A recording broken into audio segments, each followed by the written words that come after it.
अगर तुम्हारे पास इंडिया में प्रॉपर्टी है और पावर ऑफ अटर्नी गलत बनवाई है तो प्रॉपर्टी किसी और के नाम पे हो सकती है और तुम्हें पता भी नहीं चलेगा।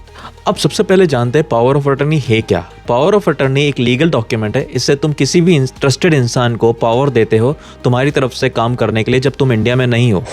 वो इंसान बैंक जा सकता है, पेपर साइन कर सकता है, प्रॉपर्टी का काम हैंडल कर सकता है, सब तुम्हारी परमिशन से।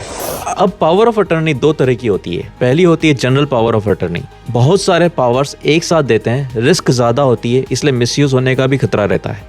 दूसरी होती है स्पेशल पावर ऑफ अटर्नी, सिर्फ एक काम के लिए, जैसे एक प्रॉपर्टी बेचना है। स्पेशल पावर ऑफ अटर्नी ज़्यादा सेफ है और बैंक और रजिस्ट्रार भी इसको प्रेफर करते हैं। अब अगर तुम फॉरेन में हो तो इसे बनवाए कैसे? प्रोसेस सिंपल है, 3 स्टेप्स। पहला, इंडिया के लॉयर से पीओए ड्राफ्ट करवाओ। दूसरी स्टेप, इंडियन कॉन्सुलेट जाओ जो कि आपकी कंट्री में होगा, वहाँ पे जाके साइन करो उनके सामने। ये सबसे कॉमन तरीका है एनआरआईज के लिए। और तीसरा, ओरिजिनल डॉक्यूमेंट्स इंडिया कोरियर करो अपने ट्रस्टेड रिप्रेजेंटेटिव को।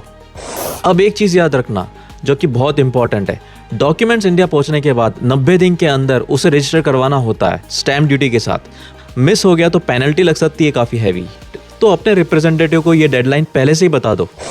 एक सिंपल टिप देता हूँ, अगर प्रॉपर्टी बेच रहे हो पावर ऑफ अटर्नी के थ्रू तो बायर से बोलना कि डायरेक्टली पैसा तुम्हारे अकाउंट में डाले। पावर ऑफ अटर्नी होल्डर के थ्रू पैसा मत ले जाने देना, ये सबसे कॉमन फ्रॉड होता है।